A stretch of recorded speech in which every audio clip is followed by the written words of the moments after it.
It's time to accelerate. Hi, I'm your host, Andy Paul. Join me as I host conversations with the leading experts in sales, marketing, sales automation, sales process, leadership, management, training, coaching, any resource that I believe to help you accelerate the growth of your sales, your business, and most importantly, you. Hello and welcome to Accelerate. We're back with our guest, Jim Keenan, or Keenan as he likes to be known, who's just written this great book, Not Taught. This is part 2 of our conversation. If you didn't hear part 1, you need to go back, listen to that, come back to this, because it's all part and parcel of one great review of what he's written, which is really about the new rule book, or the new playbook, if you will, for success in the 21st century. So, Jim, welcome back to the show. Hey, thank you. Having fun. Or Keenan, welcome back to the show. Gosh, I'm so polite, you know? I have this thing about calling people by their last name.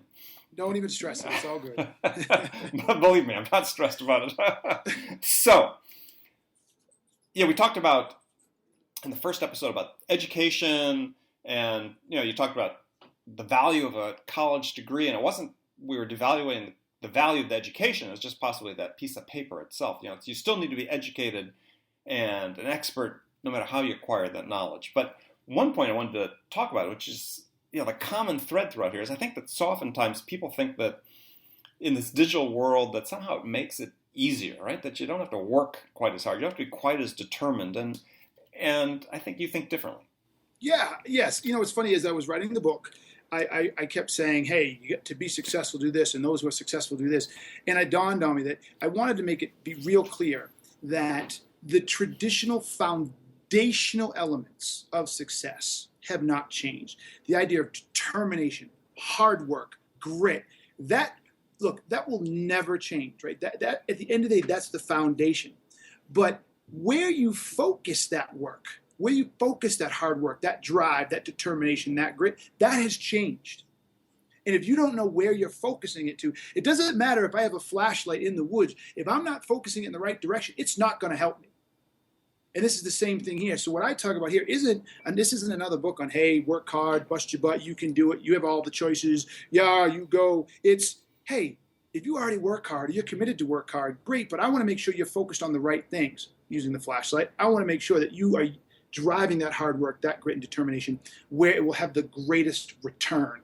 And that's what this is about. Well, I think the other thing that's important about this grit and determination and hard work is that more so than ever, we are a nation of free agents, right? More and more people working for themselves or working as contractors for big companies, but that their success more than ever is really tied directly to their willingness to work hard, the amount of hours they're willing to put in. I mean, you want to work smart, and this information age certainly facilitates that, but working hard, God, it's just, you can't do without it. No, and more important than ever, I think. Yeah, you nailed it. You absolutely nailed it. We are more and more our success is more and more tied to our ability to get stuff done. We talk about, I have a chapter here called Time versus Results, which you just sort of referenced, and we'll get to. But look, the idea of we all know this, everybody knows this already. The idea of going to a company and just doing your job and staying there for 40 years and retiring is gone. It's gone. And so you have to rely more and more on your ability to differentiate yourself, more and more on your ability to demonstrate why you as a product are better than the guy next to you, and why you deserve this job better than the girl next to you, and why you deserve the promotion better. You have to deliver on those merits more and more than ever, whether as a consultant or switching jobs, whatever. So you nailed it. It's more imperative in the 21st century than it was to be able to sell, market, and build yourself. Right, and so part of that, part of that key element of being able to put yourself in position to differentiate yourself has to do with this concept of creating reach that you talked about, reach and influence, which we touched on right before the end of the last episode. So, what is this reach that you talk about? Let's define it for people so they understand it, and what's really encompasses it. Yeah. So look, reach is powerful. So, think about it this way: reach is the ability to influence people. Reach you have, if you will, the more people you can influence. And the more people you can influence, the more opportunities you can create, the more things you can make happen. Reach is a powerful asset. a powerful asset. I mean, we talked in the 20th century, in the industrial age, we talked about people's Rolodexes. Remember we talked about Rolodex, right? sweet. And the word we used back then is the network. And we all agreed that the person with the biggest network was in sales anyways, one of the more successful people because they knew more people. They could make more phone calls. They could call in more favors, right? Well, those days was a one-to-one type of thing. And if you could get to 100 back in those days, you were the bomb, right? But now with social media and LinkedIn and all of the access to people and information, you had better have real measurable influence or reach into the tune of thousands, or you're just not competing, which means you have to leverage these tools and you have to do things different. If you think you're going to be successful in the 21st century with a Rolodex that includes the people you've worked with in the past, your neighbors, the buddy at the squash club, and the dude you play basketball with, or the women you play soccer with on the weekends, you're done. You are done. You're toast. It's too small of a number now. You have to have massive reach. Right, and so part of really the key, not really the part, but I think the foundation of then building this reach is not so much, people think it's about making connections, personal connections like the old networking, but it's really not. It's about what you stand for. Yes. So that's the basis of forming this network and these connections and your reach. It's about telling people who you are and what you stand for. Yes, it's your brand. Right after the first chapter in this book is called Reach, and I go into intense detail about the value of reach and how it drove this world before the internet, the information age, and how people made hundreds of millions and the equivalent of billions of dollars today, like William Randolph Hearst and the television stations and Michael Jordan. And I say, hey, guess what? Now you can build your own reach like that. But right after that, the very next chapter is brand you.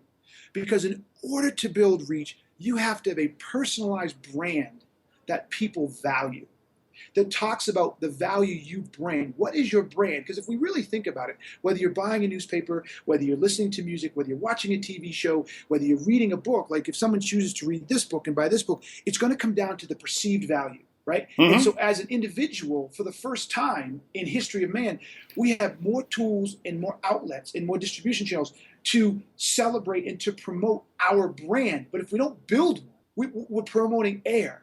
So we have to be deliberate now in identifying ourselves with an identity, with a brand identity around what value we bring as a salesperson, as a podcast like here, Andy, as an artist, as a school principal, as whatever it is I do. I have to build a brand around that differentiates me from all the other high school principals, from all the other salespeople, from all the other art directors. If I can't do that, I'm in serious trouble. Well, so let's use sales as an example, because we're very familiar with that one, obviously, is that if a prospect, first interacts with you, what's the first thing they're going to do? They're going to Google you, they're going to go to LinkedIn, and they're going to find everything about you that's out there. Well, if you're a blank slate, you're not inspiring any sort of confidence in them that you can bring any value to them. Oh, Andy, you couldn't say that anybody. You're not inspiring any confidence if they can't find you. I call it digital obscurity, and I coined this phrase, or I was coined as a stretch, but I have this phrase in the book that says digital obscurity will be the plague of the commoner in the 21st century. If every year that goes by, if you can't be found when somebody does a search for your name, and you can't be found and associated with what you do, then you are so far behind the eight ball and you're in serious trouble. So that if a prospect wants to see who you are because you're selling a Cisco and they find 3 or 4 blog posts, or they find an article, or they find a LinkedIn post about how you described how businesses can win, you've got their attention. If they see nothing on you, they're like, who is this person? This doesn't help me. Well, yeah, and if you take that all the way back for kids coming out of school that are looking for work, is you have to start. Maybe you don't know enough to become a great blogger and in-depth expertise about a certain topic, but you have an area that you're interested in, that you're looking for work in. Find the top 10 or 20 voices in that field, follow them on LinkedIn and Twitter, and start sharing, right? This is how you're going to learn as well. This is part of your education. This is how you're going to learn what's important in that field. Start sharing. And then you start building this network of people who say, okay, I understand. Looking at what they share, This is their digital footprint. This is what they're interested in. This is what they know. Yes, excellent suggestion. And engage with them, right? If you share Engage with a them. comment, I like this. I thought this was good on Twitter, or you follow them on Quora, or you said things on their Facebook page and whatever. You just engage with them, and that will take you somewhere. Right, but that's the entry level. But as you talk about in the book, eventually you have to get to the point where you're creating original content. Yes, and you know what's so funny? People seem to think they can't create content, and this is one of the things that I didn't talk about in the book. That if I could go back and rewrite, I would. Here's the deal, and people listen carefully because you're going to like this or not. If you can't create content, you suck at what you do. I'm sorry. I'm really sorry. I love it. If you don't know how, that's one thing. But if I put you in a room and I say, listen, just write about what you know and write something good. And if you can't do it, it's because you suck. And all you've done is go through life doing what you're told and following the rules. And the truth is you don't add value. But here's the good part. Those of us who actually understand and are experts in our field, we can write compelling things about how we do it. Our unique approaches to hiring, our unique approaches to promoting a gallery, our unique approaches to hanging out on the wall, our unique approaches to managing patients at my dentist's office who are afraid of the dentist, right? We all have, those of us who are good, all have very unique and special approaches that we can share. Even coming out of college, imagine we're coming out of college and whatever your field is, you've had to do papers that related to the field. Imagine doing a summary of your thesis or a summary of a final paper you had to do, and you post that as a LinkedIn post. Yeah, or do a multi-part one, right? Yes. Exactly. Yes, I mean, as long as you have an original idea, as long as you can demonstrate that you're a thinker, which is also a chapter in here, that's a win. That's sharing content. That's building your brand. Someone's going to read that, and an employer is going to read that and be like, okay, I got this guy over here who's got nothing, and I got this girl over here who's got something. And ooh, that was a really cool breakdown of postmodernism, blah, blah, blah. I like that. You've got their attention. Well, I think, right, and I think the calculation that so many people make, and young and old, who are sort of confronted with this challenge of creating this brand, is that they think there's no value in what they have to say. And the thing is, it's not really... You can't know that till you put it out there. You can't be afraid of this, right? You have to do it. I mean, conservatively, there are probably about 1 trillion sales bloggers, right? Mm-hmm. And, they all have unique things to say. Mm-hmm. I mean, I don't necessarily agree with all of them, but there may be people out there who do. Yes. So that's fine. That's great. Not everybody has to agree with you. Not everybody will. But it's out there. But it's out there. You have to take the chance. Yes. If you don't take the chance, you said, if you don't think you can't create content, not know how, but can't, then you're probably just a robot. And that, that's an interesting thing too, is part of the process of going through my book. Is if you're honest with yourself and you're very self-aware and you're reading the create content and you're like, I don't know that I have anything, then let that be a wake-up call. And skip right down to chapter 13 on deliberate learning and start realizing, wow, I really am not good at what I do. I don't have any original ideas. I couldn't teach somebody something new. I don't add value to my position. And damn it, that's going to stop today. And right. I'm going to go get better. Absolutely. So we're going to talk about this deliberate learning. We're going to take a short break. We're going to come back and we're going to talk about this whole concept of deliberate learning and the difference between performance objectives. You talk about performance achievement versus... performance goals versus mastery goals. Versus mastery goals. Yeah, I'm sorry. Gosh, I blanked out for a second. Yeah, we talk about that because that's a great concept that people should really resonate with. So, okay, we'll be right back with my guest, Keenan. Hi, this is Andy. Connect and Sell is used by sales reps at nearly 1,000 companies, including hundreds of technology startups and several Fortune 500 companies, to overcome the challenges of getting prospects on the phone. Companies using Connect and Sell grow their revenues faster by enabling their sales reps to have more sales conversations in 90 minutes than they could otherwise achieve in an entire week. Connect and Sell can be deployed directly to your sales reps, or you can take advantage of their outbound on-demand service, which delivers qualified prospect meetings scheduled directly on your sales reps' calendars. Visit connectandsell.com to learn more about how Connect and Sell can start filling your pipeline today. All right, welcome back. Here today with Jim Keenan, otherwise known as Keenan, a sales guy, author of this book, Not Taught, the new playbook, if you will, for success in the 21st century. I read it, really enjoyed it. So, Thank you. I appreciate that. So we're going to talk about mastery. So talk about this concept. You bring it up, and there's so many parts to it that I want to cover in the time we have, because it really it resonates with me in this sense of, gosh, we just don't encourage people to learn. No. In the workplace, we don't encourage people to learn. We think that if we just throw some training at them, that's all we need, right? And studies show, put people in a room for 8 hours and train them. 30 days later, they've forgotten virtually everything. Mm-hmm. So let's talk about this concept of mastery that you bring up. Okay. So deliberate learning is a chapter 13, oddly enough, 13.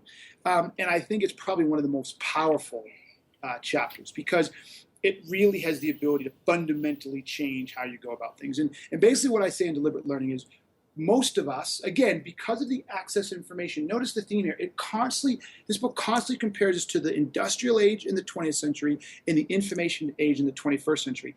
During the industrial age, again, access to information was much more constrained. You had, what are those, Encyclopedia Britannicas, you had libraries, and you had corporate training in schools. And that was it. So you almost always had to get your butt up and out of your house, or you were restricted to what was in those encyclopedias sitting on the wall if your family even had those, right? Mm-hmm. Now information is everywhere about everything at your fingertips. So back in the day, we stopped learning, most people, after college. Again, that's why college was so important. Now we have the ability not only to be constantly learning, we have the ability to be deliberate in our learning. And let me say that again. It's almost impossible not to learn. But those of us who are deliberate say to themselves, I don't know this and I need to, so I'm going to learn it. And those who take a deliberate learning approach far outperform those who don't. And then what I say in that chapter is what you're asking about, is this mastery orientation. Right, mastery orientation. Yeah, so this is the thing this was based on a study done by Carol Dweck and Ellen Leggett. And what they realized is there are two types of goals that people can set. They can set a goal, and I'm going to use sports. I'm sorry for those who are into sports. It's just what works best for me. I'm going to set a goal to hit 10 home runs this year and bat 320. And then my brother said, I'm going to set a goal to learn how to hit the curveball and to accelerate my bat speed by 10%. And that's his goal, okay? Mm-hmm. My brother is going to outperform me because his goal is associated with improvement. And learning. And by default, he will hit more home runs. By default, he will improve his batting average because his goal isn't performance-based, i.e., hey, I got 10 home runs, I'm freaking great. Hey, I batted 300, I'm great. It's, I'm getting better. I just increased my bat speed by 10%, and I learned how to hit the curveball. So now there's a pitch that I am not afraid of, but there's not a pitch that a pitcher can stump me with. Right? So if people begin to move away from these idea of goals, we talk about goals all the time of the successful. And it's I'm going to make $1 million by the time I'm this. I'm going to be a billionaire by the time I'm 35. If you rather say, I'm going to learn how to read a spreadsheet and a P&L statement and a balance sheet and a cash flow. I'm going to learn how to determine a depressed company versus a company with tremendous upside. I'm going to learn how to, right? And once you say those things and they're in a line with where you want to go, your probability of success goes through the roof because you really can't fail at those things. You just keep going till you get them. You see them as opportunities of growth. You see them as opportunities of learning. And their studies show that those with mastery goals, when they failed, saw them as learning opportunities and went and kept doing it. Those who had performance goals, when they failed, they saw it as a reflection of themselves. I'm not good. I suck. And they quit. Yeah, it starts becoming self-reinforcing, right? Yes. Well, so who's responsible for this learning? I mean, you talk about the goals being set that are learning goals versus performance goals. I mean, it sounds like these are goals set by employers. I mean, how do we change the types of goals that employers set? You can't change the type of goals employers can set, but you can change the goals you have that align with those. So, for instance, if you have an employer that notoriously sets high quota goals, you should be asking yourself, when it comes to the entire sales process, where am I the weakest? Where are my strengths versus my weaknesses? Am I a better closer, but I'm terrible at the Is the cold call? Well, then guess what? I'm going to learn to be a better cold caller. I'm going to learn how to get people to call me back faster. I'm going to learn tips from like Jill Conrath on how to write a value-based email. I'm going to read Andy Paul's Amp Up Your Sales book because I'm going to get better at that piece. I'm going to learn that, right? And isn't there a role? I mean, this is one of my pet peeves, or maybe passion projects, even if you will. Is it seems like though employers have abandoned teaching, yes, by and large, right? So yeah, we're going to do this periodic training. We'll throw some crap at you. We'll hire somebody to come in and spend 8 hours with you, some outsider and so on. But other than maybe the really large organizations, the largest enterprises, is employers have sort of abandoned this role of educating their employees. And it's like they put it right on them. It's totally your responsibility. And I think, again, based on your point, grit, determination, hard work. I mean, gosh, no one taught me how to do a podcast. I had to go out and learn it, right? But in an organization, it seems like if they had that chance to make that investment in this education, this mastery orientation, God, the ROI would be outstanding. It'd be astounding. It absolutely would be. And my message is to organizations, do that, right? But as you said in the beginning of the second half, the 21st century is making your success even more and more dependent on you. So anybody that's sitting around waiting for their company to train them better, anybody that's sitting around waiting for better training from their company is just sitting in the caboose of the train to success, right? I mean, that's all there is to it. Well, sitting in the booth of a train that always has one more car being put in front of it, so it never gets to the finish line, right? Amen. I mean, look, absolutely, I could go on a rant about how important it is for organizations to shift, but to me, that just seems like a wasted breath. I'd rather people read this book, and when they're not getting that training from the organization, they know what they're missing. Now, notice what I just said right there, because that's a key to deliberate learning, right? It is understanding what you're missing. You personally. Yes, you as the individual, you personally. And when you know what you're missing, you make a commitment to go get it. It's your own personal development. It's filling your own voids. It's filling your own gaps of knowledge and expertise. All right, great segue, because that's the next part I want to get to. Is you talk about this, value of experience versus expertise. So let's talk about that. Dude, you don't even want to get me going on that one. Experience is the biggest pile of junk that we have been pontificating forever. It is the worst fill-in for assumption that I can think of. Just because, in David Dunning, who I mentioned this a lot, the gentleman who did the study, the Dunning-Kruger effect, helped me coin a phrase. It just got out what I've been trying to say after writing thousands and thousands of words. Somebody can have 20 years of experience and a mere 2 years of expertise, and somebody can have 2 years of expertise, 2 years of experience and 10 years of expertise. They do not correlate. You cannot get expertise without experience, but you can certainly get experience and not get expertise. So why, like one of the blog posts I write that oftentimes get the biggest pushback is when I write about the need within a sales structure to hire people with expertise. And people reading that just go nonlinear. They go nuts. Mm-hmm. Oh, no, we need to hire generalists. We need to hire people that are broadly based, people that are experts. They're closed-minded. They're not learners. I'm like, are you crazy? How do you think they got expertise? Mm-hmm. Mm-hmm. Don't confuse expertise with a narrow knowledge base. Well, that's what people do. That's crazy, right? Yeah, that's crazy. That's crazy. Look, you need whatever. In your case, let's say hire somebody with a broad understanding of the world, a broad knowledge or broad exposure. I'm all good with that. But depending on, I just got off a call with a client right now. Depending on what you're hiring for, you have to have some level of expertise. You want them to do something, right? There's just a set of things you want them to do. So if it's selling, I'm sure they have to have some expertise around cold calling, or some expertise around discoveries, or some expertise around demos. Notice I'm not saying experience, by the way. No, but expertise, yeah. And some expertise around the customer and the people they're selling to.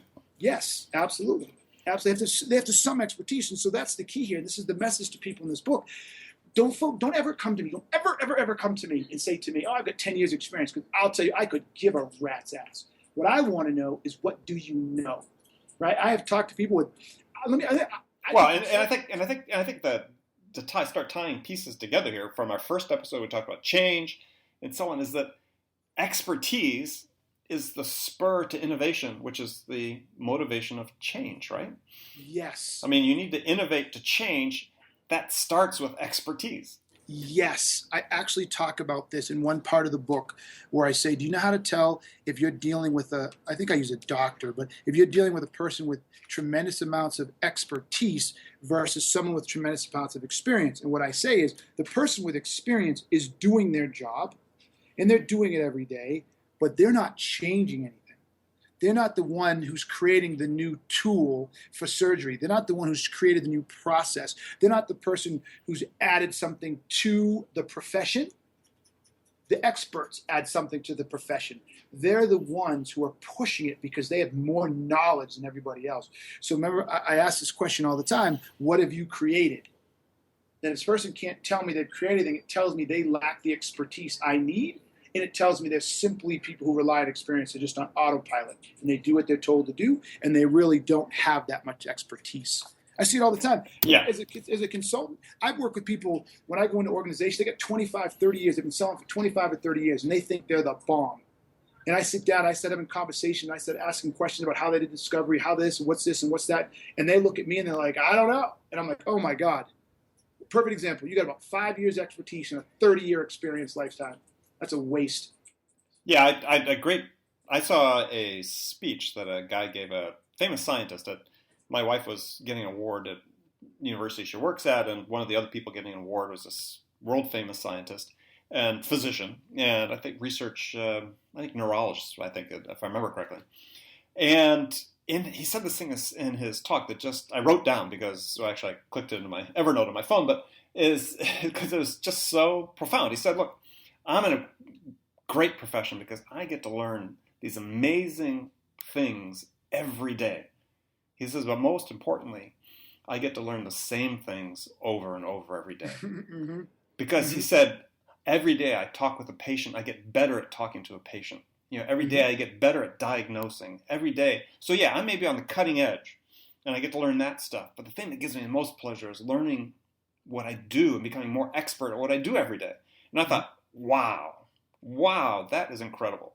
Yep, you just nailed it, right? So I write this chapter in the book to really push people, and that's where deliberate learning comes in, is to challenge themselves about really how good they are. Are you really emphasizing experience, or are you trying to emphasize expertise? And if you're relying on experience, it kind of goes back to the idea of being able to create content. You don't have expertise. You are just relying on this simple idea of time, because that's all you need. People hear me loud and clear. All you need for experience is time. You just have to not die. Yes, I think I said in the book, you just have to not quit or not get fired or not die, and you've got experience. So if you're a salesperson for 40 years, you've got 40 years experience. But what does that really mean? Right? How much expertise do you really have? Do you have 80 years? Did you cram 80 years expertise in that 40, or just 10 or 15? And so I want people flipping, because employers are getting hip to that. As we talked in your first section about Laszlo Block and Google, they're getting really hip to this idea of experience, and they don't want it anymore. Yeah. Tell me what you really let's get to the meat, peeps. Right. And experience, to start tying up the show here, is one of your last points, which I really like this. Experience is boring. Yes. And you say, don't be boring. Yes.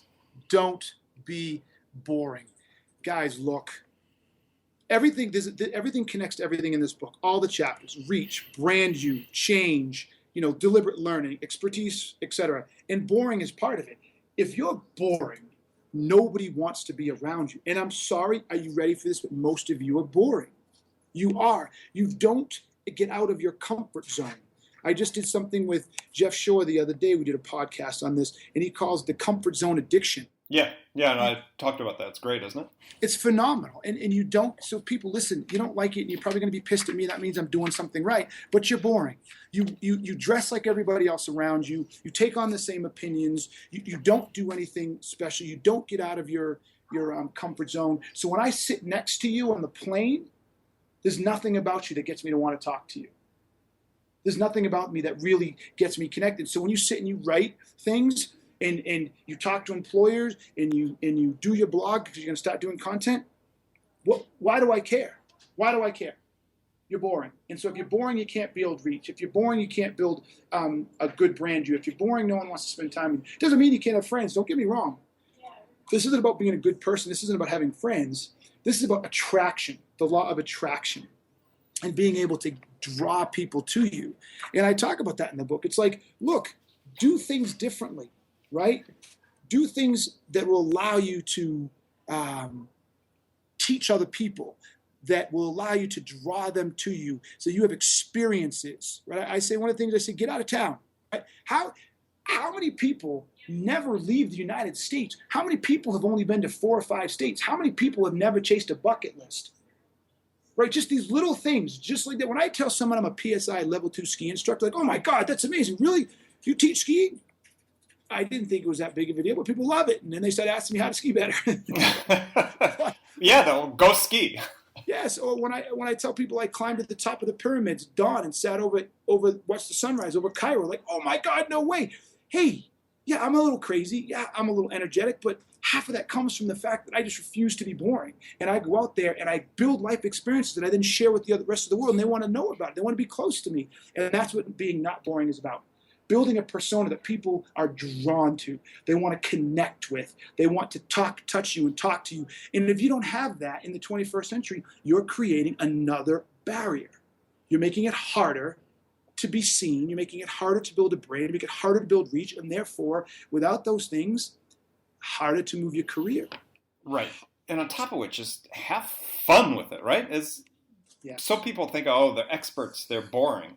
Well, experts, I think, the ones that I know of, that I most respect, they understand. They don't take themselves that seriously. Yes, and I think that's one of the best chapters. I mean, they know that there are other smart people out there that have other things to add. And so they're not going to say, look, I know everything. I'm going to take myself really seriously. No one knows anything but me. It's really the opposite. I think people become an expert by being open to new things that they can bring into their own level of expertise. Yes. I mean, I talk about, you're really good, Andy. You're going through all the chapters. You're doing a good job. So I do talk about having fun. And I do it I didn't set out to do it this way, but it sort of turned out this way. It sort of was a combination of between having fun, but also your outlook. And there was a study by Martin Seligman that I talk about in the book, that he went out and there was a company called MetLife that was hiring 5,000 salespeople a year and spending $30,000 every 2 years to train them. So that calculates out to $150 million every 2 years to train these salespeople, and only 1 in 4 were making it 4 years, and 50% were quitting after the first year. They were losing massive amounts of money. And to cut to the quick, they brought in Martin Seligman and his studies on testing for optimism, and they started testing these candidates for optimism, and they hired the candidates with the highest amount of optimism and the candidates who actually passed this little inside, what's the word I'm looking for? When someone can do something. Oh, what's the word? Not a Competence. Thank you. Their competence test, right? So if they passed the competence test, they got hired. If they passed the optimist test, they got hired. Or if they passed them both, they got hired. And what they found is those who were super optimists outsold everybody, including the people who passed the competency test. They outsold them. So this idea that I didn't have the competency to do the job and I didn't have this and that, they failed it, but they had super optimism. They outperformed everybody to the tune of 80-something% by the second year. And so what his studies have shown is that success doesn't breed happiness. Optimism and happiness actually create success. And the data proves it. Very cool. Very cool. All right, Jim, I want to thank you for joining me to talk about your book. This is the end of our second talk. Make sure you go back and listen to the first talk and the first conversation we had about the book. Great book. How can people find out more about it? So it's on Amazon. It's Not Taught, What It Takes to Be Successful in the 21st Century. You can go to nottaught.com. You can find it either place. It's pretty easy. All right. And there will be a link on the podcast page here for this episode, so you can click on that and take you there as well. So, Jim, again, thank you. It's been a lot of fun to talk. And remember, everybody, make it a part of your day, every day, to deliberately learn something new to help you achieve success. And subscribing to this podcast is an easy way to do that, because then you'll make sure you don't miss any of our conversations with leading experts like our guest today, Jim Keenan, who share their experience and expertise, make sure I had that word in there, about how to accelerate the growth of your business. So, thanks for joining us, and until next time, this is Andy Paul. Good selling, everyone. Thanks for listening to the show. If you like what you heard and want to make sure you don't miss any upcoming episodes, please subscribe to this podcast on iTunes or Stitcher.com. For more information about today's guest, visit my website at andypaul.com.